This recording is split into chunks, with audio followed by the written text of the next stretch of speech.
میں بتا رہی ہوں امی، خبردار خبردار، جو مجھے خاندان کو جوڑنے اور پرانے رشتوں کو پھر سے بحال کرنے کے لیے بلی کا بکرا بنایا گیا تو میں بھاگ جاؤں گی۔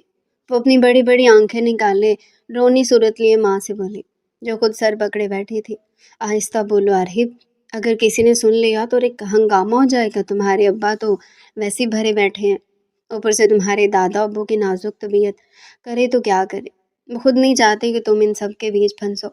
رابعہ بیگم پریشان سی گندے منہ بنا کر بولی، تو یہ کون سا طریقہ ہوا امی؟ اپنی محبت کو ظاہر کرنے کے لیے مجھے قربان کیا جائے؟ مجھے نہیں کرنی شادی وادی ان کے بھائی کے بیٹے سے، جیسے میں جانتی تک نہیں، دکھنے میں سانڈ ہے پورا پھاڑ جیسا۔ میں تو مفت کی ماری جاؤں گی۔ یہ سب تو پتلی گلی سے نکل جائیں گے، مجھے تو ساری زندگی بھگتنا ہوگا۔ اور ویسے بھی امی، میری تو آلریڈی بات مظفر سے چل رہی ہے نا، اس کے گھر والوں کو کیا بولیں گے؟ اب وہ باقاعدہ ہل ہل کر اپنی دل دہلاتی سوچوں کا اظہار کر رہی تھی، جس پر اس کی ماں بھی اب حیرانی سے اسے دیکھنے لگی۔ بہت ہو گیا یہ نفرتوں کا بے اعتنائی اور دوریوں کا کھیل۔ میں مزید اس بڑھاپے میں تم دونوں بھائیوں کو، اس بے رخیوں کو نہیں جھیل سکتا۔ خدا کی پناہ، ایک وہاں منہ بنا کر سالوں صدیوں سے لندن میں بیٹھا اور ایک یہاں 7 سمندر پار۔ مجھے کبھی اس کے یہاں جانا پڑتا تو کبھی اس کے وہاں۔ کب تک تم دونوں بھائی اس طرح ایک دوسرے کی شکل نہ دیکھنے کی قسم کھائے بیٹھے رہو گے؟ اللہ جنت نصیب کرے تمہاری ماں کو۔ مرتے وقت مجھ سے قسم لے کر گئی تھی کہ تم دونوں بھائیوں کو سمیٹ کر رکھو، کبھی ٹوٹنے یا الگ ہونے نہ دو۔ لیکن اسے کیا پتا تھا کہ اس کے جاتی تم دونوں بھائی ایسے الگ ہوگے کہ ایک دوسرے کو دیکھنا تو دور، بات کرنا بھی گوارا نہیں کرو گے۔ شمشاد شہماز خان 2 دن سے اپنے بیٹوں سے ناراض ہو کر آبائی گاؤں کی حویلی میں آ بیٹھے تھے۔ پاکستان کے شہر میں رہتا ان کا چھوٹا بیٹا عاطف شہماز خان کو جیسے ہی پتہ چلا کہ ان کے بابا اپنے آبائی حویلی پر ناراض بیٹھے ہیں، وہ سب کچھ چھوڑ چھاڑ کر ان کی ناراضگی دور کرنے گاؤں چلے آئے، جہاں شمشاد شہماز خان نے پھر ہاتھ آیا موقع دیکھ کر ایک طرف لندن بیٹھے بڑے بیٹے کو ویڈیو کال پر بلایا اور سامنے بیٹھے چھوٹے بیٹے کو پھر جو سنایا تو پھر ساری بھڑاس نکال کر ہی خاموش ہوئے۔ آج سے 18 سال پہلے جب شمشاد شہماز خان، جب ان کی بیوی حیات تھی، اپنے آبائی گاؤں کی بڑی سی حویلی میں دونوں بیٹوں اور ان کے بچوں کے ساتھ خوش رہا کرتی تھی۔ بیوی کے اچانک انتقال کے بعد چھوٹی چھوٹی سی نا اتفاقیوں نے جگہ لیتے لیتے ایسے بڑے بڑے مسئلے کھڑے کر دیے کہ دونوں بھائی اب کسی ایک بات پر متفق دکھائی ہی نہیں دیتے۔ ایک خود کو صحیح کہتا تو دوسرا خود کو۔ شمشاد شہماز خان تو دونوں بھائیوں کے روکھے مزاج کو دیکھ دیکھ کر دن رات پریشان رہنے لگے، کبھی بزنس کو لے کر تو کبھی گھر زمین تو کبھی رشتوں کو لے کر۔ دونوں بھائی اب ایک دوسرے کے خلاف کھڑے ہوتے نظر آنے لگے۔ پھر ایک دن ایسا ہوا کہ شمشاد شہماز خان کے بڑے بیٹے حماد شہماز خان سب کچھ چھوڑ کر لندن جا کر شفٹ ہو گئے اور وہیں اپنا بزنس اسٹارٹ کرتے بسیرا جما لیا۔ یہاں عاطف شہماز خان بھی گاؤں سے شہر جا کر بیٹھ گئے اور وہیں باپ داداؤں کا بزنس سنبھالنے لگے۔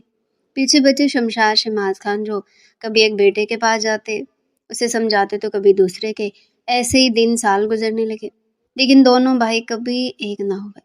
لیکن اب شمشاد شہماز خان کا 18 سال بعد صبر جیسے جواب دے گیا تھا۔ وہ اس بار یہ ٹھان چکے تھے کہ اگر ان دونوں بھائی کو ایک نہ کیا تو وہ بھی ان کے باپ نہیں، چاہے اس کے لیے انہیں کچھ بھی کرنا پڑے۔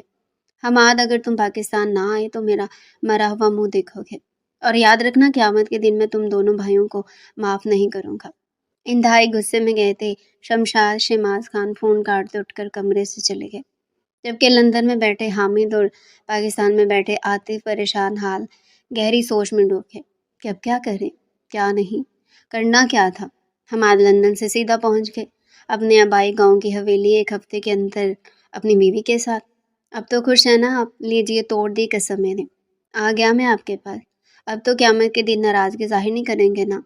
حامد صاحب اپنے ناراض والد صاحب کے سامنے بیٹھے سنجیدگی سے بولے، جبکہ سامنے کھڑے عاطف سے صرف رسمی سلام دعا کے علاوہ انہوں نے اور کوئی بات نہیں کی تھی۔ ہاں دیکھ رہا ہوں، جس طرح سے آئے ہو ایسا لگ رہا ہے مجھ پر احسان کیا ہے۔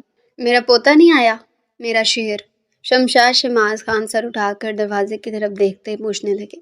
حماد صاحب پریشان بیگم کی طرف دیکھنے لگے۔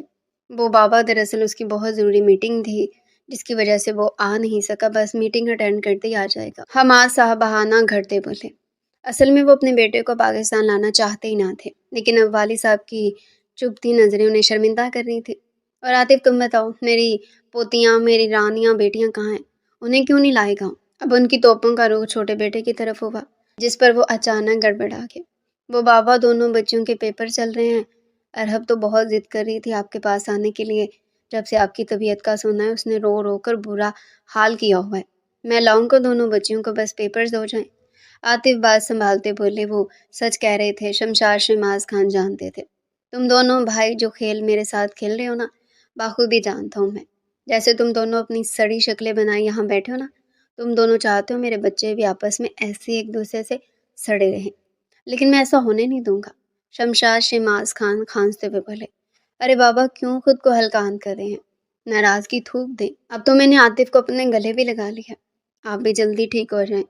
حماد اٹھ کر عاطف کے پاس آتے بولے۔ دونوں بھائی زبردستی ہونٹوں کو کھینچ مسکراہٹ چہرے پر لائے وہ آپ کو دیکھ رہے تھے۔ دیورانی جیٹھانی بھی جلدی سے اپنے اپنے شوہروں کی تائید کرتی ایک دوسرے کو مشکل سے گلے لگائے کھڑی ہوگی۔ نکل جاؤ میرے کمرے سے، تم لوگوں کو دیکھ کر میری طبیعت اور خراب ہو رہی ہے۔ صاف نظر آ رہا ہے ڈرامے کر رہے ہیں، اللہ مجھے اٹھا لے ہے۔ شمشاد شہناز خان زور زور سے کھانستے اب دہائیاں دے رہے تھے، جس پر سب بھاگ کر ان کے پاس آتے انہیں سنبھالنے لگے۔ عاطف، جلدی ڈاکٹر کو بلاؤ۔ شمشاد شہناز خان کی بگڑتی صورتحال کو دیکھتے حماد جلدی سے بولے، جس پر فوراً سے فیملی ڈاکٹر کو بلوایا گیا۔ خان صاحب کی حالت دن بہ دن بگڑتی جا رہی ہے، ایسا لگتا ہے جیسے کوئی بات انہیں اندر ہی اندر سے کھائے جا رہی ہے۔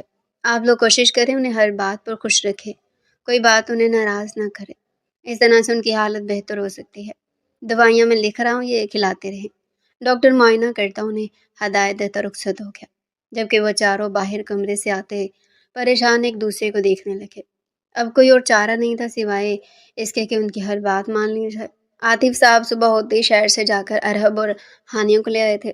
ارحب 19 سال کی اور 3rd ایئر کی اسٹوڈنٹ تھی، جبکہ ہانیہ اس سے 5 سال چھوٹی تھی۔ ان کی 2 ہی بیٹیاں تھیں۔ ارحب کو جب سے اپنے دادا ابو کی طبیعت کا پتہ چلا تھا، وہ ان کے لیے بہت روتی تھی۔ وہ ان کی بہت پیاری اور لاڈلی پوتی تھی، فرما بردار، نیک، شرمیلی، پڑھاکو، سب کا خیال رکھنے والی، سب کی عزت احترام کرنے والی۔ اگر اس کے امتحان نہ ہوتے وہ کب کا ان کے پاس آ جاتی۔ حویلی پہنچتے وہ بھاگ کر سب سے پہلے اپنے تایا اور تائی سے بہت محبت اور احترام سے ملے۔ وہ 3 سال کی تھی جب وہ لوگ لندن شفٹ ہوئے تھے۔ اب اسے اتنا بڑا ہوتا دیکھ حماد اور نرگس حیران رہ گئے تھے۔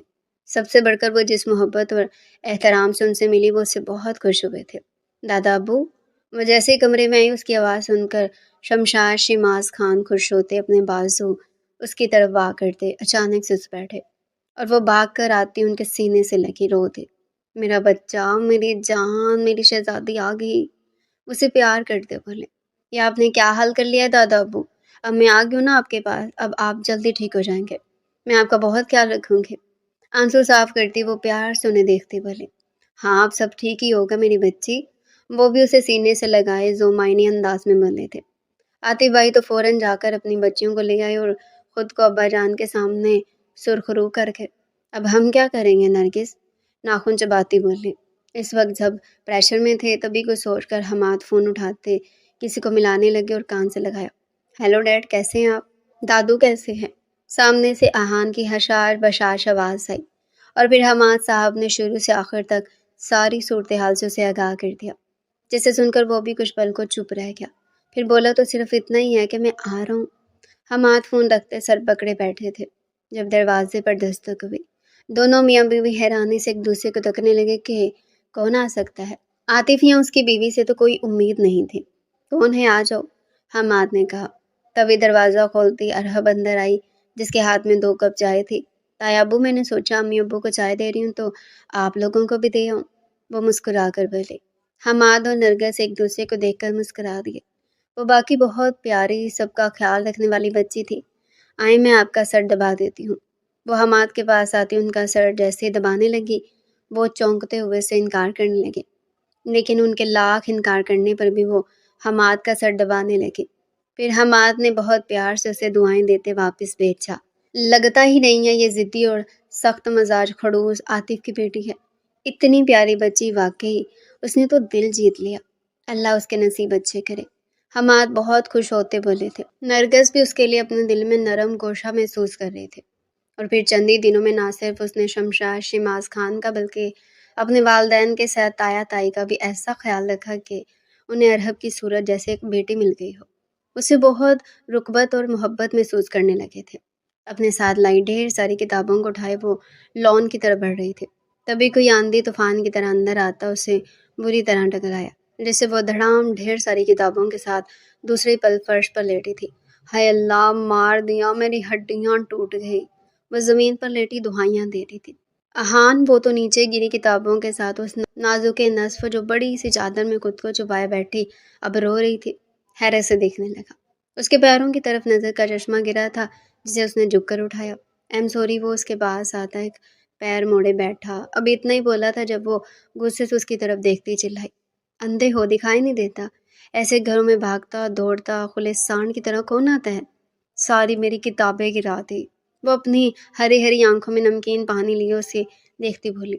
یک ٹھک اسے گھرے جا رہا تھا۔ میں نہ دیکھ سکا، چلو میں اندھا تھا، لیکن آپ کی تو 4 آنکھیں تھی، 2 آپ کے منہ پر اور 2 میرے ہاتھ میں، آپ ہی دیکھ لیتی۔ ہوش میں آتا وہ سیدھا اس کا مذاق اڑاتا بولا۔ ارحب غصے سے اس کے ہاتھ سے اپنا چشمہ جھپٹتی آنکھوں پر لگا کر اسے گھور کر دیکھتی اٹھے، پھر اپنی کتابیں اٹھانے لگی۔ اہان بھی اس کی مدد کو آگے بڑھتا، جیسے ہی کتابوں کو ہاتھ لگایا تبھی اس نے اس کے ہاتھ پر زور کی چونٹی کاٹی۔ ایک سسکی کی آواز نکلی تھی اہان کے منہ سے۔ خبردار، میں کتابوں کو ہاتھ لگایا تھا، تم جیسے کم عقل اور موٹی خال کو کیا پتہ علم کس دولت کا نام ہے؟ دیکھو میرے کتنے قیمتی اثاثے کو تم نے زمین پر پاش پاش کر دیا۔ اب جو ہاتھ لگایا تو ہاتھ توڑ دوں گی۔ اپنی موٹی اینک کے شیشوں سے اسے گھورتی وہ پھنکارے۔ اہان تو اس کے حال پر ہنس دیا۔ اپنی کتابیں اٹھاتی وہ جاتی جاتی رکے۔ جب اسے خیال آیا کہ یار آخر وہ ہے کون جو منہ اٹھائے گھر میں گھس آیا تھا، پلٹ کر وہ اسے پوچھنے آئی ہی تھی، جب اسے حماد اور نرگس کے گلے لگتا دیکھ وہ سب سمجھ گئے۔ دادو چلے، اب میں بھی آ گیا ہوں، اب آپ میرے ساتھ لندن چلیں، وہاں ہم بونٹنگ کریں گے، ہائی جمپنگ اور ہارس رائڈنگ دیکھیے گا، اب کچھ ہی دنوں میں فٹ فاٹ ہو جائیں گے۔ اہان ان کے پاس بیٹھا مزے سے بولا، جسے دیکھ کر خوشی سے پھولے نہیں سما رہے تھے۔ ارحب ان کی آنکھ کا نور تھی تو اہان ان کے دل کی دھڑکن، دونوں میں ان کی جان بستی تھی۔ اندر آتی ارحب نے جب ایسے دل دہلا دینے والی باتیں سنی تو فوراً بولی، ارے دیکھ نہیں رہے دادو کی طبیعت ٹھیک نہیں ہے، انہیں آرام کی ضرورت ہے، ایسے جانور والی حرکتیں آپ کو ہی مبارک ہو۔ دیکھو لڑکی، جب 2 جوان بڑے بات کر رہے ہو تو نہ تو بچے بیچ میں بولا نہیں کرتے، اور ویسے بھی یہ دل گردوں والے بہادر لوگوں کا کام ہے۔ تم جیسی نازک مزاج چھوئی موئی گڑیوں کا کوئی نہیں جو ہلکی سی ٹکر لگنے پر نیچے گر کر رونے لگتی ہے، اس لیے اپنی چونچ بند رکھو۔ اہان تھوڑی دیر پہلے والے حادثے کا حساب برابر کرتا بولا، کیا لڑکی، صرف ارحب نام ہے میرا، اور ایسے کام انسانوں کے تو ہو ہی نہیں سکتے، یہ تو آپ جیسے بھوتوں کو زیب دیتے ہیں۔ دادو کو پریشان مت کریں، جائیں، ان کے کھانے کا ٹائم ہو گیا ہے۔ منہ بگاڑتی وہ سوپ لیے شمشاد شماز خان کے پاس بیٹھتی بولے، دیکھیے صرف ارحب جیسے آپ بھوت کہہ رہی ہیں نا، ایسا نہ ہو یہ بھوت آپ پر چمٹ جائے اور کوئی عالم بابا وغیرہ اس کا توڑ نہ کر سکے، اس سے پہلے آپ مجھ سے 100 فٹ دور ہی رہیں، سمجھے؟ میں ایک بار چڑھ گیا نا تو اتارنا مشکل ہو جائے گا۔ وہ پوری طرح آستین اوپر کرتا میدان میں اتر چکا تھا۔ اہان شماز خان، جس کی پرسنالٹی کی لڑکیاں دیوانی تھی، 6.5 فٹ ہائٹ، کسرتی مضبوط جسم، گندمی رنگ، بھوری آنکھیں، کوئی ایسی لڑکی نہیں تھی جو ایک بار اسے دیکھ کر اس کے سیر سے آزاد ہو پاتی۔ وہ جادوگر تھا جو صرف نظروں سے کسی کو بھی گھائل کرنے کی طاقت رکھتا تھا، لیکن ارحب وہ واحد لڑکی تھی شاید جس پر اس کا کوئی اثر نہیں ہوا تھا، شاید یہ اس کی معصومیت اور تربیت تھی۔ شمشاد شماز خان جو کچھ دیر پہلے ان کی باتوں کو انجوائے کر رہے تھے، اچانک ہنگامی صورتحال ہوتے دیکھ گھبرا گئے۔ ارے ارے، کیا ہو گیا ہے تم دونوں کو؟ ایسے لڑ رہے ہو جیسے ایک دوسرے کے جانی دشمن ہو۔ اہان بیٹا جاؤ، کچھ دیر آرام کرو، تم لمبے سفر سے آئے ہو۔ شمشاد معاملہ سنبھالتے بولے، جس پر اہان منہ پر ہاتھ پھیرتا اسے وارننگ دیتا چلا گیا، آپ کا یہ پوتا دادو پورا جنگلی ہے۔ اس کے جاتے ہی ارحب ہنستی ہوئی بولی، جس پر شمشاد کی بھی ہنسی نکل گئی۔ 4 آنکھوں والی حسینہ، یہ گھر والی نظر کیوں نہیں آ رہے؟ کہیں کوئی محاذ کی تیاریاں تو نہیں کر رہے؟ ارحب جو کتاب لی اس میں گم بیٹھی تھی، اچانک آتی آواز پر اچھل گئی، کھلے سانڈ کی طرح تو تم صبح سے پورے گاؤں کے مٹر گشت پر نکلے ہوئے ہو، جب دیکھو آوارہ گھومنا، کھانا پینا، اپنی دنیا میں مگن رہنا، جا کر خود پتہ کر لو میرا سر کیوں کھا رہے ہو؟ میں گلی سڑی چیزیں نہیں کھاتا، سوری، اور جو تم میری جسامت کی اس طرح توہین کرتے ہو نا، 4 آنکھوں والی اسے ہینڈسم باڈی کہتے ہیں۔ اپنی محنت سے کما کر کھاتا ہوں، کسی کے ٹکڑوں پر نہیں پلتا، سمجھی؟ احان دان پیستا بولا اور اٹھ کر چلا گیا۔ ارحب کا دل کیا ہاتھ میں پکڑی کتاب زور سے اس کے سر پر دے مارے۔ جب سے یہ عذاب اس گھر میں آیا نا، جینا حرام ہو گیا ہے۔ ہر روز نت نئی فضولیات، ایڈونچرز۔ یہ پاگل واگل تو نہیں؟ وہ تہش میں بھری کمرے میں آتی بولی۔ اب کیا ہو گیا ابھی؟ ہانیہ جو لیپ ٹاپ پر کام کر رہی تھی سرسری انداز میں بولی۔ ہوا نہیں ہوگا اور میں اس کا خون کر دوں گی۔ خود کو کوئی بہت بڑی توپ سمجھتا ہے، کہتا اس کے جیسا کوئی ہے ہی نہیں۔ مجھے تو 1 نمبر کا لوفر، گھمنڈی، لاپرواہ اور آزاد خیال لگتا ہے، نکما کہیں کا۔ ارحب لال ہو رہی تھی غصے سے، اور اس کی باتیں سنتی ہانیہ صدمے سے گش کھا رہی تھی۔ خدا کو مانے آپی، لندن میں ان کا اپنا ایک نام ہے، تایا ابو کے بزنس کو انہوں نے بلندی تک پہنچایا ہے۔ بہت قابل اور ذہین ہے ہان بھائی، اور ان کی پرسنالٹی کی تو جتنی تعریف کی جائے وہ کم ہے۔ لندن کے ٹاپ ماڈلز میں سے ایک آتے ہیں بھائی، آپ کیوں ان سے اتنا خار کھاتے ہیں؟ مجھے تو بہت مزے کے لگتے ہیں، بڑے شرارتی ہیں، زندگی سے بھرپور، تمہیں ان میں کیڑے نظر آتے ہیں۔ ہانیہ کام چھوڑ کر ہنستی ہوئی بولی۔ 1 نمبر کے بےہودہ انسان ہے، ہر وقت کی شغل اچھی نہیں ہوتی، کبھی کبھی انسان کو سنجیدہ ہو کر زندگی کو دیکھنا پڑتا ہے۔ آپ کیوں نہیں زندگی کو ان کی نظر سے دیکھتی؟ لائف انجوائے کرنا سیکھیں، یہ چھوٹی چھوٹی شرارتیں تو زندگی ہونے کا احساس دلاتی ہیں۔ ویسے ہی آپ کے ہونے والے منگیتر سے تو کروڑوں گنا بہتر ہے۔ ہانیہ منہ دباتی زیر لب بولی۔ جو خوش قسمتی تھے ارحب سن نہ سکے۔ شمشاد شماز خان کی بات سن کر کمرے میں بیٹھے ان 4 نفوس کی ہوائیاں اڑنے لگی۔ یہ میرا آخری فیصلہ اور خواہش سمجھو، بس میں یہی چاہتا ہوں تم دونوں بھائیوں کا رشتہ آپس میں مضبوط اور گہرا ہو جائے۔ تم دونوں بھائی ایک ہو جاؤ، اور اس کے لیے یہی ضروری ہے کہ احان اور ارحب کی منگنی کر دی جائے۔ لیکن ابا جان، ارحب کی تو پہلے بات کہیں اور چل رہی ہے۔ ہم کیسے؟ عاطف سفید پڑتے چہرے سے بولے۔ بات ہی چل رہی ہے نا، کون سا نکاح ہو گیا؟ کہہ دینا کہ ہم معذر چاہتے ہیں، ہم خاندان سے باہر بچیاں نہیں بیاہتے۔ شمشاد 2 ٹوک ضدی لہجے میں بولے۔ لیکن اگر بچے نہ مانے تو دونوں کے مزاج میں زمین آسمان کا فرق ہے، ان کی آپس میں نہیں بنتی، زندگی کیسے گزاریں گے؟ اب کہ رابعہ بیگم ہاتھ مسلتی بولی۔ بیٹی کی نازک نرم طبیعت سے واقف جو تھی، عاطف صاحب کو تو چکر آنے لگے، لیکن دوسری طرف حماد اور نرگس اندر سے جیسے کہیں نہ کہیں بہت خوش اور مطمئن تھے۔ ارحب جیسی بچی جسے وہ بیٹیوں کی طرح چاہنے لگے تھے، ان کی بیٹی بن کر ہمیشہ کے لیے ان کے پاس آ جاتی، اس سے بڑھ کر کون سی نعمت تھی ان کے لیے۔ دیکھو میرے پاس وقت بہت کم ہے، کیا تم لوگ اپنے باپ کی اس آخری خواہش کو پورا نہیں کر سکتے؟ بچوں سے بات کرو، وہ دیکھنا میری خوشی کے لیے ضرور حامی بنیں گے۔ میں بس تم سب کو ایک ساتھ خوش دیکھنا چاہتا ہوں۔ ابا میاں کی یہ بات سنتے سب دعائیں مانگتے اٹھ گئے، اور جب یہ بات ان دونوں تک پہنچی تو جیسے قیامت آ گئی۔ میں اس 4 آنکھوں والی حسینہ سے شادی نہیں کروں گا، وہ یہ بڑی سی چادر اوڑھ کر گھومنے والی بہن جی میرے ٹائپ کی بالکل نہیں ہے ڈیڈ۔ ارے اس سے بات بھی تو کرو تو ایسا لگتا ہے جیسے ابھی میرا خون کر دے گی۔ دادوں کو ہو کیا کیا ہے، کہاں پھنسا رہے ہیں وہ مجھے، میں خود ان سے بات کرتا ہوں۔ احان کو جب ساری بات معلوم ہوئی تو وہ خود اس مسئلے پر بات چیت کرنے کو شمشاد صاحب کے کمرے کی طرف چل پڑا۔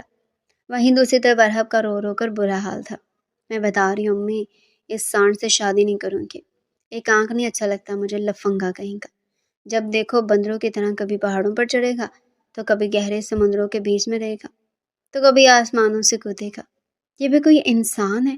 بالکل نہیں، مجھے شادی نہیں کرنی، میں ابھی دادا ابو سے بات کرتی ہوں۔ ارحب بھی اٹھ کر آنسو صاف کرتی شمشاد صاحب کے کمرے کی طرف بڑھی تھی، جب دونوں کا ٹکراؤ ان کے دروازے پر ہوا، جہاں وہ ایک دوسرے کو خون اشام نظروں سے گھورتے کمرے میں ایک ساتھ داخل ہوئے۔ شمشاد صاحب جب اٹھ کر بیٹھے تھے، کسی کو کمرے میں آتا دیکھ جلدی سے لیٹ گئے۔ ارے میرے بچے آؤ، میں جانتا ہوں میرے اس فیصلے سے تم دونوں بہت خوش ہوئے ہو، شمشاد صاحب نقاہت بھری آواز نکالتے بولے۔ دادو آپ میری شادی ایک چڑیل سے فکس کر دیتے، تب بھی میں شاید ایسا ری ایکٹ نہیں کرتا جیسا آپ کر رہے ہو۔ میری ہنستی مسکراتی زندگی آپ کو عزیز نہیں جو اس 4 آنکھوں والی کو میرے سر تھوپ رہے ہیں۔ احان آتی لڑاکا عورتوں کی طرح شروع ہو گیا تھا، اور ارحب تو جیسے منہ کھولے دنگ ہی رہ گئی۔ کیا مطلب؟ میں چڑیل سے بھی گئی گزری ہوں، خود کو دیکھا جیسے کسی نے سانڈ کھول دیا ہو، ابھارا مست مگن سا، کسی کو بھی روندا ہوا چلا جائے۔ دادا ابو میں اس بد دماغ، مغرور اور سترنگی مزاج بندے سے کبھی شادی نہیں کروں گے، جس کا ادب، احترام اور سنجیدگی سے دور دور تک کوئی تعلق ہی نہ ہو۔ احان اس کے منہ سے ایسے القابات سن شوق رہ گیا۔ اس کا مطلب تم دونوں کو مجھ سے محبت نہیں۔ ٹھیک ہے پھر میں چلتا ہوں۔ شمشاد دل پر ہاتھ رکھتے لب دبائے بولے، جیسے بہت تکلیف میں ہو۔ ارہب بھاگ کر آتے ان کا سینہ سے لانے لگے۔ دادا ابو ایسا مت کہیں، میں آپ سے بہت محبت کرتی ہوں، پلیز۔ احان بھی ان کے پاس آ کر بیٹھا، چہرہ اداس تھا۔ محبت کرتے تو ثبوت دو، ہم بس منگنی کریں گے، شادی تھوڑی۔ شمشاد آہستہ سے لمبی سانس لیتے بولے۔ پھر کیا تھا؟ دونوں نے خاموشی سے سر جھکا لیا۔ وہ مسلسل رابعہ بیگم کے سینے سے لگی رو رہی تھی۔ عاطف صاحب سخت گیر چہرہ لیے خاموش بیٹھے تھے، جبکہ باقی تین خاموش ایک دوسرے کو سوالیہ نظروں سے دیکھ رہے تھے۔ ابا میاں کی خوشی کے لیے منگنی ہو گئی، پر جب وہ ٹھیک ہو جائیں گے تو ہم موقع دے کر سہولت سے منگنی توڑ دیں گے۔ جب ہماری آپس میں بنتی نہیں تو بچوں کی کیسے بنے گی؟ ان کے مزاجوں میں بھی اتنا ہی فرق ہے جس سے ہم دو بھائیوں کے۔ ہم اپنے بچوں کے زبردستی کے رشتے میں باندھ کر سزا نہیں دے سکتے۔ عاطف صاحب خاموشی کو توڑتے ہوئے بولے، رشتے اگر نبھانے والے ہوں تو مزاج نہیں دیکھے جاتے، گنجائش نکل ہی جاتی ہے۔ خیر یہ بات تم جیسے اصول پسند اور سخت گیر انسان کبھی نہیں سمجھ سکتا۔ بیٹی تمہاری، اس لیے فیصلہ کرنا اس کی بہتری کا تمہارا حق ہے۔ تم جو چاہو کرو، لیکن میں نے دل سے ارہب کو اپنی بیٹی مانا ہے۔ میں اس کا برا کبھی نہیں چاہوں گا۔ اگر یہ میری احان کی دلہن بنتی بھی ہے تو تم کیا دنیا دیکھے کہ جو میں اپنی بیٹی سے محبت کروں گا اور اسے وہ خوشیاں دوں گا، یہ میں وعدہ کرتا ہوں۔ حماد صاحب کی بھی گہری سنجیدگی بھری آواز آئی، جسے ارہب اور احان نے حیرانگی سے سنا۔ نہیں نہیں، دونوں کے منہ سے ایک ساتھ نکلا۔ عاطف صاحب اور حماد صاحب کے ساتھ دونوں خواتینوں نے بھی چونک کر ایک دوسرے کو دیکھا۔ پھر یہ طے ہوا، بھائی کے منگنی تو ہوگی لیکن حقیقت نہیں ہوگی۔ ابا میاں کی خوشی کے لیے ڈرامہ ہوگا، کیونکہ اسی میں بچوں کی بھلائی ہے۔ عاطف صاحب یہ کہتے اٹھے اور چلے گئے، جس پر حماد اور نرگس دکھ سے گہرا سانس لیتے ایک دوسرے کو دیکھنے لگے۔ وہ اس وقت سٹیج پر بیٹھی انتہا سے زیادہ حسین لگ رہی تھی۔ پنک رنگ کا شیشوں اور موتیوں سے کام کیا شرارہ، ہلکے میک اپ میں پنک رنگ کے گلاب کی جولری پہنے وہ کوئی اور ہی دنیا کی شہزادی لگ رہی تھی۔ وہیں دوسری طرف احان سیاہ رنگ کا سوٹ پہنے انتہا سے زیادہ ہینڈسم دکھائی دے رہا تھا، جیسے کسی ریاست کا مغرور شہزادہ ہو۔ دونوں ایک ساتھ بیٹھے اتنے خوبصورت لگ رہے تھے جیسے جنت میں بنائی گئی ہو ان کی جوڑی۔ سب مہمانوں کے منہ دونوں کو دیکھ رشک اور حسد سے کھلے ہوئے تھے، لیکن ایک ساتھ بیٹھے یہ جانتے تھے کہ کس طرح ایک دوسرے کو برداشت کر رہے تھے۔ شمشاد صاحب آہستہ سے چل کر آتے اسٹیج پر ایک طرف بیٹھ گئے۔ خوشی ان کے چہرے سے پھوٹتی جا رہی تھی، باقی سب کے چہروں پر تو جیسے 12 بجے تھے۔ تبھی حماد آگے بڑھتے بولے، مانگنے کی رسم شروع کریں۔ ابھی سب اسٹیج پر آتے رسم ادا کرنے ہی لگے تھے کہ شمشاد صاحب ہاتھ سے سب کو روکتے بولے، نرگس بیٹھا جاؤ کمرے میں، بیڈ پر تمہاری ساس کا شادی کا دوپٹہ رکھا ہوا لے آؤ۔ ان کی بات پر سب کے چہروں پر ہوائیاں اڑنے لگیں۔ دوپٹہ لاتے جیسے ارہب کو اٹھایا گیا، وہیں شمشاد صاحب نے ایک اعلان کرتے سب کے پیروں سے زمین کھینچ لی۔ منگنی کے اسلام میں کوئی حیثیت نہیں، اس لیے ڈائریکٹ نکاح ہوگا، مولوی صاحب آئیں۔ ان کی بات پر تو جیسے ارہب کو غش آنے لگے۔ بے اختیار وہ اپنا سر پکڑ گئی۔ دادو یہ تو چیٹنگ ہے، آپ ایسا نہیں کر سکتے۔ احان صدمے سے 2-4 آنکھیں کھول کر بولا، برخوردار تم سمجھ رہے تھے تم ہمیں الو بنا لو گے، لیکن ہم تمہارے باپ کے باپ ہیں۔ وہ الٹا آنکھ دباتے بولے، میں یہ نکاح نہیں کروں گی۔ ایسے انسان کو اپنا شوہر تسلیم کرنا میرے لیے سزائے موت سے کم نہیں۔ میں جا رہی ہوں۔ ارہب اٹھتی ہوئی بولی، ٹھیک ہے پھر میرے کفن دفن کا انتظام کرو۔ وہ سینے پر ہاتھ رکھتے اپنے منہ لٹکائے بیٹوں کی طرف دیکھتے بولے، دادا ابو۔ ارہب ڈھیروں آنسو آنکھوں میں لیے واپس بیٹھتی ہے، بے بسی سے بولے، پھر کیا تھا؟ جھٹ پٹ مولوی صاحب نے بھی نکاح کی رسم ادا کی اور یہ جا وہ جا، چند ہی گھڑیوں میں وہ احان کی ملکیت بنا دی گئی تھی۔ دنیا میں سب سے زیادہ جو زہر لگتا تھا وہی اس کی پوری دنیا بنا دیا گیا تھا۔ احان بھی چہرے پر سخت گھیری لیے چپ بیٹھا تھا۔ اپنے دادا سے نکاح کی مبارک لیتے بولا تو صرف اتنا، آپ نے اچھا نہیں کیا اور چلا گیا۔ سب اس قیامت کے گزرنے پر دنگ تھے، لیکن شمشاد صاحب بہت خوش تھے۔ انہیں پورا یقین تھا ان کی یہ نیک کوشش سب کو پاس لے آئے گی۔ میری بچی رو مت، میں ہوں نا تمہارا تایا، اب سے تم میرے بڑے ابو بولو، میں اپنی بچی کو بہت خوش رکھوں گا، وعدہ۔ حماد صاحب خوشی سے اسے گلے لگاتے بولے، جو رو رو کر ہلکان ہوئے جا رہی تھی۔ نرگس نے تو جھٹ سے ہیروں کے موٹے موٹے کنگن اتار کر اس کے ہاتھ میں ڈالتے اسے بہت پیار کیا۔ نکاح ہوا، رخصتی نہیں ہوئی بھائی، مجھے نہیں لگتا رخصتی سے پہلے یہ رشتہ ٹک پائے گا۔ ابا جان نے منگنی کے نام پر نکاح کروا کر دھوکہ دیا ہے۔ مجھے لگتا ہے بیماری کا بھی وہ کھیل کھیل رہے تھے ہمارے ساتھ۔ میں نہیں مانتا زبردستی کے نکاح کو۔ عاطف بہت غصے میں بولے تھے۔ لاڈلی بیٹی کے آنسو ان سے دیکھے نہیں جا رہے تھے۔ کیسی باتیں کر رہے ہو عاطف؟ بیٹی کو دعائیں دینے کے بجائے اس کے اجڑ جانے کی نوید سنا رہے ہو؟ کیسے باپ ہو؟ ہم ماں تو حیران ہی رہ گئے۔ جس میں میری بیٹی کی خوشی نہیں بھائی صاحب، وہ میرے لیے کچھ اہمیت نہیں رکھتا۔ رشتہ اگر ارحب کو احان کے ساتھ نہیں رہنا تو دنیا کی کوئی طاقت اسے مجبور نہیں کرے گی۔ اس کا باپ اس کے ساتھ ہے۔ عاطف انتہائی استفاقیت سے کہتے ارحب کو لیے آگے بڑھ گئے، جبکہ حماد و نرگس سر پکڑ کر رہ گئے۔ بڑی سی چادر اوڑے وہ گاڑی کی طرف جیسے بڑی، پیچھے سے ایک آواز ہے، رکو کہاں جا رہی ہو؟ ارحب بے اختیار پلٹ کر دیکھنے لگی جہاں وہ لمبا چوڑا خوبرو لیکن اس کے بقول سانڈ اسی کی طرف چل کر آ رہا تھا، جس سے اس کے ماتھے کے بل گہرے ہو گئے۔ جب سے نکاح ہوا تھا وہ آج اپنی شکل دکھا رہا تھا۔ اس کے لیے یہ نکاح ایکسیپٹ کرنا بہت مشکل تھا۔ وہ کوئی کھلونا نہیں تھا جو کسی کی بھی مرضی سے اپنی زندگی کو داؤ پر لگا دیتا۔ اول تو اس کا ایسا کوئی ارادہ نہیں تھا، اگر ہوتا بھی تو ایسی زندگی کا شریک حیات چننے کا اسے حق تھا۔ اس کے خیال میں شادی بیاہ کسی جھنجھٹ سے کم نہ تھے، اور بیوی کا تصور اس کی آزادی اور پرسکون زندگی کے لیے سخت قید جیسی تھی۔ اسی کشمکش میں مبتلا وہ کچھ دنوں سے منظر عام سے غائب تھا، لیکن آج کچھ بہتر محسوس کرتا وہ لان میں بیٹھا تھا جب اسے ارحب کہیں جاتی دکھائی تھی۔ آپ سے مطلب میں کہیں بھی جاؤں، میرے راستے میں آپ کا ٹانگ اڑانا زہر لگتا ہے مجھے۔ وہ ناگواری سے بولے، یہ کہو کہ میں پورے کا پورا ہی زہر لگتا ہوں؟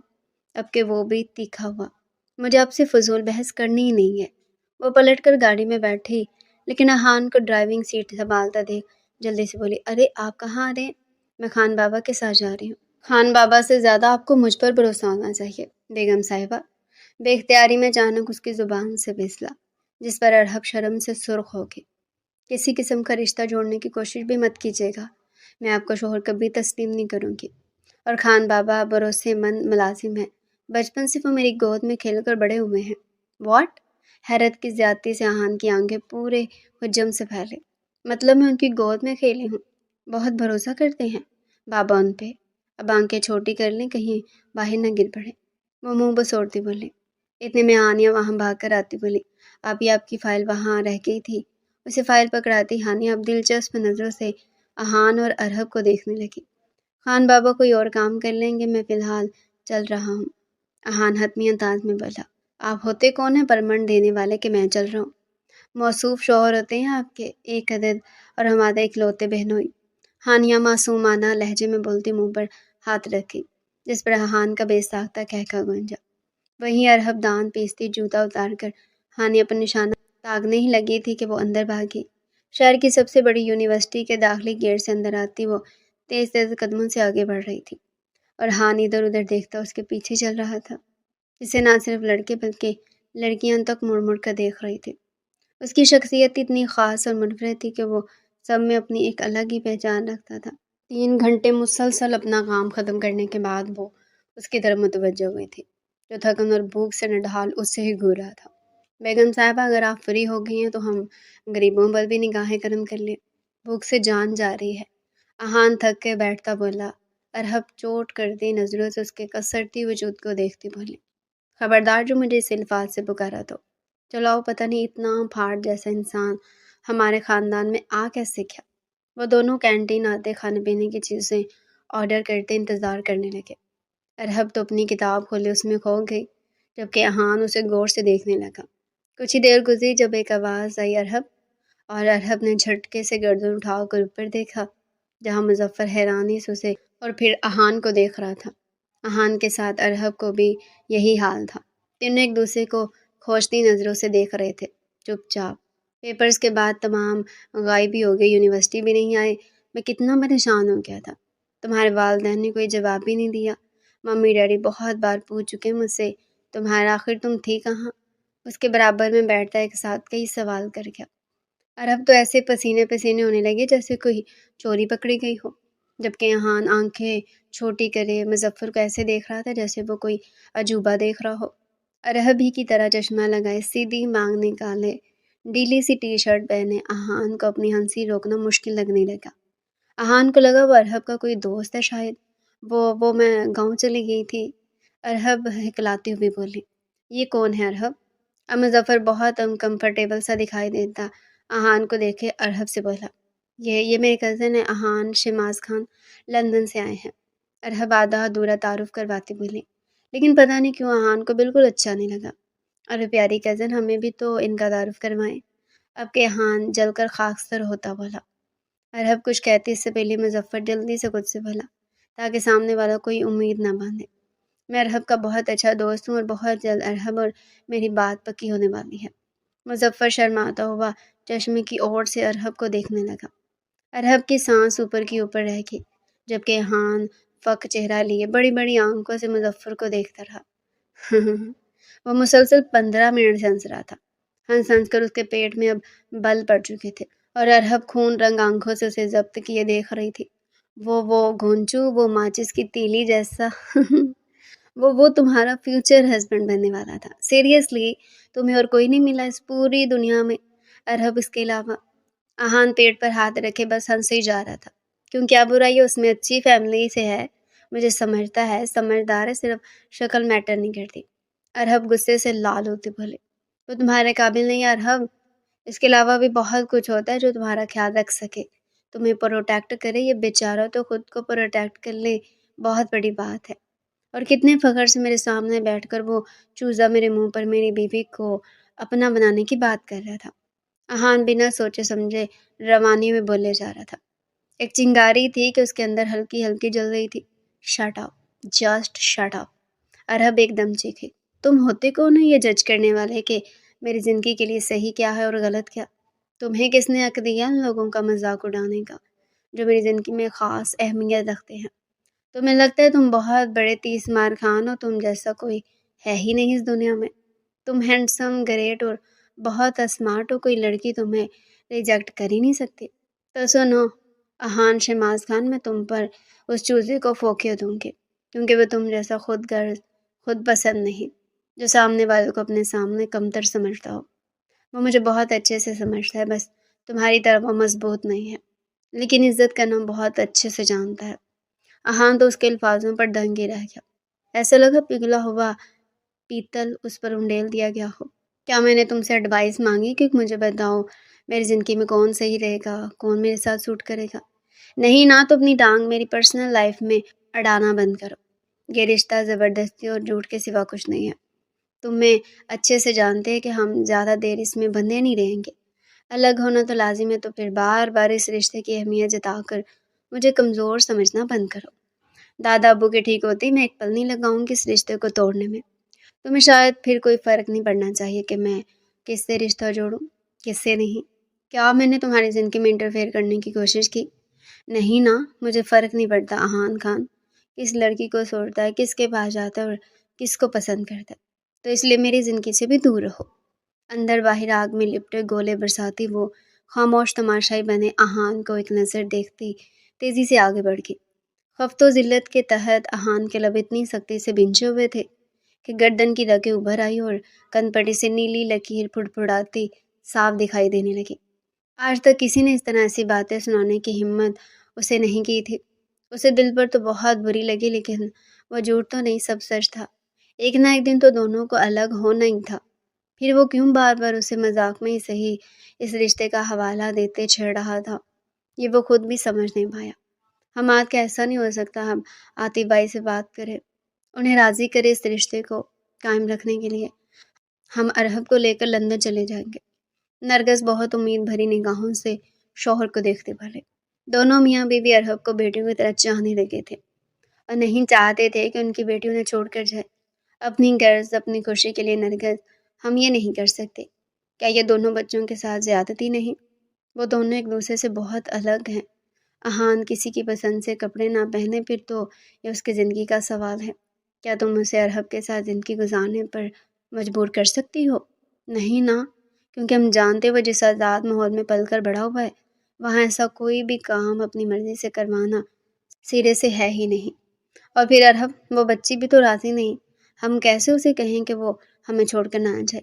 حماد بہت اداس بھرے لہجے میں کہتے سر جھکا کے، لیکن اگر کیا احان کہے کہ وہ ارحب کو نہیں چھوڑے گا تو؟ اب کہ نرگس نے گہرے خیال میں کھوئے ہوئے کہا، حماد ایک دم چونکے، اور وہ ایسا کیوں کہے گا؟ حماد کو سمجھ نہیں آئی۔ آپ نہیں سمجھیں گے سردار جی، یہ دلوں کی بات ہے۔ اگر عاشق اپنے پہ آ جائے نا تو کوئی طاقت انہیں الگ نہیں کر سکتی۔ نرگس مسکراتی ہوئی بولی، اچھا تو یہ ہمارے ہاتھ میں تو نہیں؟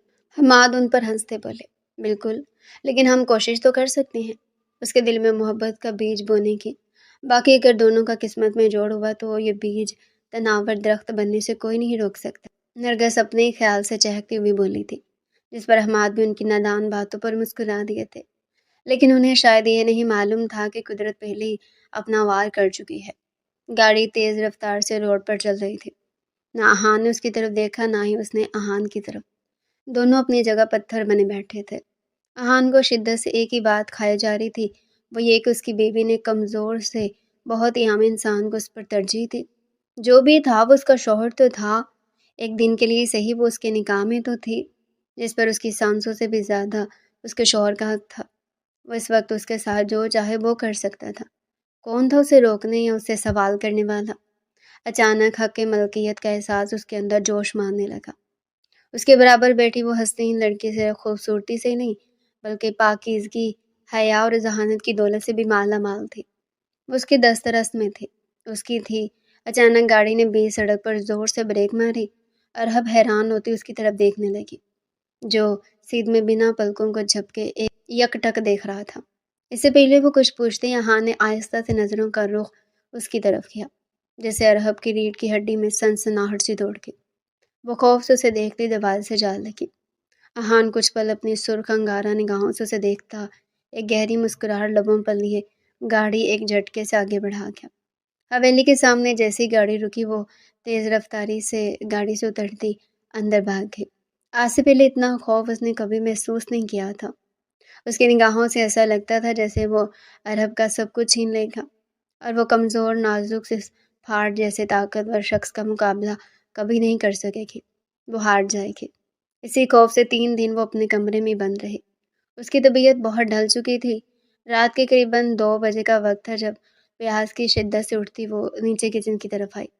نیند میں ڈوبی ہری آنکھ، بکھرے حسین بال، شکن زدہ لباس، اور اس پر ایک طرف سے ڈھلکتی چادر میں وہ جھومتی کچن میں آئی۔ نائٹ بلب کی روشنی فقط سب روشن کیے ہوئے تھی۔ پانی پیتی وہ بھی پلٹی تھی جب کسی زوردار چیز سے ٹکرائی۔ نیند میں ہونے کی وجہ سے وہ اسے ٹھیک سے دیکھ نہیں پائی۔ جب خوف زدہ ہوتی اس نے چیخنے کے لیے جیسی منہ کھولا تو احان، جو 3 دن سے اسی دشمن جان کی طاق میں بیٹھا تھا کہ کب وہ اس کے شکنجے میں آئے، سرائے سے اس کے منہ پر ہاتھ رکھا، اس کے نازک وجود کو دھکیل کر دیوار کے ساتھ لگا دیا۔ اس کی نیند بھگ سے اٹھتی اب پوری آنکھیں کھل چکی تھی۔ دن میں خوف اور ہلکی نمی لیے وہ اس کی مضبوط پناہوں میں پھڑپھڑا رہی تھی۔ وہ دونوں ایک دوسرے کے بے حد نزدیک قابل اعتراض حالت میں کھڑے تھے۔ احان کا ایک ہاتھ سختی سے اس کے منہ پر اور دوسرا اس کی کمر کے گرد جمع تھا۔ احان کی گہری ہوتی سانسیں اس کے چہرے پر بکھر رہی، وہ یک ٹک اسے بس دیکھے جا رہا تھا۔ ارہب کی چادر کب کی پھسل کر اس کے قدموں میں گر چکی تھی۔ احان اس پل اسے ڈرانے اور اس دن کا بدلہ لینے کو کھری کھوٹی باتیں سنانے آیا تھا، لیکن اب تو وہ جیسے سب بھول ہی گیا۔ یاد رہا تو ارہب کا اور اس کا دل جو سینوں میں زور زور سے دھڑک رہا تھا۔ اسے زور سے اپنے سینے سے لگائے اس کی نازکی کو محسوس کرتا، اس کے دل کی دھڑکنوں کو صاف گن سکتا تھا۔ یہ کیسا احساس تھا جو اس پل اس کے حواسوں پر بجلیاں گرا رہا تھا؟ آج تک جو لڑکیوں کو خود کے پیچھے پاگل ہوتا دیکھ ان کا مذاق اڑاتا تھا، اس پل اس کے وجود کو ایک نرم و پرحرارت سا لمس گدگدا رہا تھا۔ وہ تو اسے لڑنے آیا تھا، اپنی مردانگی کا، اپنے نیچا ہونے والی اپنی بے عزتی کا بدلہ لینے آیا تھا، لیکن وہ تو اس نازک لڑکی کے آگے ڈھیر ہو گیا تھا۔ احان کی بے اختیاری پر ہلکی سی گرفت کمزور پڑی، جس پر وہ زور سے اسے پیچھے دھکا دیتی بنا چادر کے اوپر بھاگے، اور احان دل و دماغ میں کشمکش لیے وہیں کھڑا رہ گیا۔ جو کام دنیا کی حسین سے حسین لڑکی نہ کر سکی وہ ایک پل میں ارہب کر گئی تھی۔ احان ہلکا سا مسکراتا جھک کر اس کی چادر اٹھاتا اپنے چہرے کے قریب کر گیا۔ بھینی بھینی سی خوشبو اس کی سانسوں کو مہکانے لگی۔ اس کے مضبوط ہاتھوں میں ارہب کے بدن کی تپش اور نرماہٹ سمٹ آئی تھی۔ اچانک اس کے دل میں اسے پانے کی خواہش جیسے جاگتی پاگل ہونے لگی۔ اس کی قربت کے لیے بےتاب ہوا اٹھا۔ یہ سب کیا تھا اسے اب سمجھنا تھا۔ ہلکا سا مسکراتا وہ اس کی چادر لیے اپنے کمرے میں آ گیا۔ ارحب کی طبیعت تو ٹھیک ہے، کیا بات ہے بچی اپنے کمرے سے آج کل نکلتی ہی نہیں؟ حماد صاحب نہ چاہتے ہوئے بھی عاطف سے پوچھ بیٹھے۔ اس کی طبیعت کچھ ٹھیک نہیں، عاطف ازلی لہجے میں بولے۔ کیا ہوا اسے؟ وہ جیسے پریشان ہو کے۔ کچھ نہیں، بس آج کل جو اس کے ساتھ ہو رہا ہے نا، اسے ہی لے کر ذہنی دباؤ کا شکار ہے۔ میں بس چاہتا ہوں ابا جان کا مسئلہ ٹھیک ہو تو ہم ان بچوں کی زندگیوں کا فیصلہ کریں۔ عاطف صاحب چڑچڑے بن سے بولے۔ سامنے بیٹھے احان نے آئی برو چکاتے ایک نظر ان کی طرف سنجیدہ انداز میں دیکھا۔ کیسا فیصلہ؟ حماد صاحب آہستہ آواز میں بولے۔ یہی ان کی زندگیوں کو الگ کرنے۔ ابھی عاطف صاحب اتنا ہی بولے تھے جب احان ایک زوردار ہاتھ ٹیبل پر پوری طاقت سے مارتا اٹھا اور سخت نظروں سے اپنے چچا جان کو دیکھتا چلا گیا۔ اس کے اس اچانک عمل پر سب کی سٹی ہوئی گم ہو گئی۔ وہ تو بہت ہسمکھ من موجی اپنی دنیا میں رہنے والا انسان تھا، اچانک اس سے کیا ہوا؟ حماد اور نرگس ایک دوسرے کو دیکھنے لگے۔ احان کا بس نہیں چل رہا تھا حویلی والوں کے ساتھ پوری دنیا کو آگ لگا دے۔ وہ کیسے اس کی بیوی کو اس سے الگ کرنے کی بات کر سکتے ہیں؟ اب تو وہ اپنے دل کے حال سے واقف ہو چکا تھا جو ارحب پر مر مٹا تھا۔ اسے اب سمجھ آئی تھی وہ کیوں اس لڑکی کو اس رشتے کے حوالے سے بار بار تنگ کرتا تھا، کیوں سے ظفر جو اس کے مقابلے پر کھڑا ہی نہیں ہو سکتا تھا۔ اچانک اسے اس کمزور انسان سے جیلسی فیل ہونے لگی تھی۔ یہ سب اس نکاح کی طاقت تھی جو ان کے بیچ کے رشتے کو مضبوط کرتے محبت جیسے انمول احساس میں ارحب سے باندھ گئی تھی۔ اسے چھوڑنا تو دور، اب اس کے بغیر ایک پل سانس لینا بھی احان کو جیسے عذاب لگ رہا تھا۔ وہ پاگل ہو رہا تھا ارحب کے لیے۔ مجھے دادو سے بات کرنی ہوگی، بس وحشی جانور نما آدم خور کے ساتھ ایک پل مزید اس نکاح جیسے مقدر رشتے میں بندی نہیں رہ سکتی۔ مجھے اسے آزادی لینی ہوگی۔ بس سوچ سوچ کر اس کا دماغ گھوم رہا تھا۔ جب فیصلہ کرتی وہ اٹھی اور سیدھا اپنے دادا ابو کے کمرے میں آئی جہاں وہ آنکھیں بند کیے لیٹے تھے۔ دادا ابو، مجھے آپ سے بات کرنی ہے۔ میں جانتی ہوں وہ احان کو بہت پیار کرتے ہیں، اس لیے اس کے ساتھ میرا نکاح کروایا آپ نے، لیکن میں تھک چکی ہوں اس ذہنی اذیت کو جھیلتے ہوئے۔ میں احان کو پسند نہیں کرتی، اس میں مجھ میں زمین آسمان کا فرق ہے۔ اگر میں مزید اس کے ساتھ رہی تو پاگل ہو جاؤں گی۔ مجھے خدا کے لیے اسے آزادی دلوائیں دادا ابو۔ وہ بولے جا رہی تھے اپنے دل کا دکھ ان سے، لیکن وہ تھے کہ کوئی رسپانس ہی نہیں دے رہے تھے۔ دادا ابو آپ سن رہے ہیں نا؟ اس نے پریشان ہوتے انہیں ہلایا۔ دادا ابو؟ وہ خوف سے انہیں دیکھنے لگے، آنکھوں سے آنسو گرنے لگے اور پھر اس کی دل خراش چیخیں پورے گھر میں گونجنے لگی۔ احان جو روم میں بیٹھا غصے سے کھول رہا تھا، اس کی آوازیں سنتا آندھی طوفان کی طرح بھاگ کر شمشاد صاحب کے کمرے میں آیا۔ حماد عاطف بھی سب بھاگ آئے تو دیکھا ارحب اپنے دادا کے سینے سے لگی رو رہی تھی اور وہ چپ چاپ ایسے سو رہے تھے جیسے اب وہ اس دنیا میں ہو ہی نہیں۔ اپنے بچوں کو ایک کرنے کے لیے، ان کے بیچ نفرتوں کو ختم کرنے کے لیے انہوں نے جتنے پاپڑ بیلے، جتنے ڈرامے کیے، وہ سب وہی جانتے تھے۔ یہاں تک سب کے خلاف جا کر ان کے بچوں کا نکاح بھی کروایا، لیکن وہ یہ نہیں جانتے تھے کہ ان کا یہ خیال سچ ہو جائے گا۔ وہ ایسے خاموشی سے اپنے خالق حقیقی سے جا ملیں گے، لیکن ان کی یہ محنت رائگاں نہیں گئی تھی، کیونکہ احان کے دل میں محبت کے پھول جو کھل اٹھے تھے، اب اس کا چچا تو کیا، کوئی طاقت ارحب کو اس سے چھین نہیں سکتا تھا۔ شمشاد صاحب کو گئے 3 دن ہو گئے تھے، سب پر جیسے قیامت ہو کر گزری تھی۔ ارحب تو اب بھی رو رو کر خود کو ہلکان کے بیٹھی تھی، کمرے میں بند، بس انہیں یاد کرتی۔ ابا جان جا چکے، مجھے لگتا ہے اب اس رشتے کو ہم آسانی سے ختم کر سکتے ہیں۔ میں کورٹ سے پیپر بنوا دیتا ہوں، احان تم ان پر سائن کر دینا۔ عاطف صاحب حماد صاحب کے کمرے میں آتے فیصلہ کن انداز میں بولے۔ حماد اور نرگس تو افسردہ سے انہیں دیکھے گے، لیکن احان اس پر تو جیسے آگ کے شعلے برسنے لگے۔ آنکھوں میں غصے کے شرارے پھوٹ پڑے جب اس کی دہاڑ پر کئی چہروں کا رنگ بیک وقت بدلا۔ میں کسی صورت ارحب کو خود سے الگ نہیں کروں گا، بیوی ہے وہ میری، اور میں اسے اپنے ساتھ پورے حق سے لے کر چلا جاؤں گا۔ اپنے ذہنوں سے اس بات کو نکال دیں کہ میں اسے طلاق دوں گا۔ وہ میری ہے، صرف میری، میں اس کا شوہر ہوں اور رہوں گا۔ محبت کرتا ہوں میں اس سے، اور اب کوئی مجھے اس سے الگ نہیں کر سکتا۔ اتنا کہتا وہ تیزی سے کمرے سے نکل گیا۔ حماد، عاطف و نرگس تو جیسے صدمے کی حالت میں ایک دوسرے کو دیکھنے لگے۔ یہ کایا کیسے پلٹی تھی؟ وہ تو حیران ہی رہ گئے۔ یہ احان کیا کہہ کر گیا ہے؟ طلاق نہیں دے گا؟ ہم سب پہلے سے جانتے تھے کہ نکاح صرف ابا جان کو خوش کرنے کے لیے دھوکہ ہے۔ اب وہ رہے نہیں تو اصولاً نکاح بھی نہیں رہنا چاہیے۔ پھر یہ کیوں ضد کر رہا ہے بھائی صاحب؟ میں بتا رہا ہوں، میں اپنی بچی کی زندگی برباد نہیں ہونے دوں گا۔ اسے طلاق دینی ہوگی، سمجھا لیں اسے۔ عاطف غصے سے کہتے چلے گئے، جبکہ حماد اور نرگس تو سر پکڑ بیٹھے۔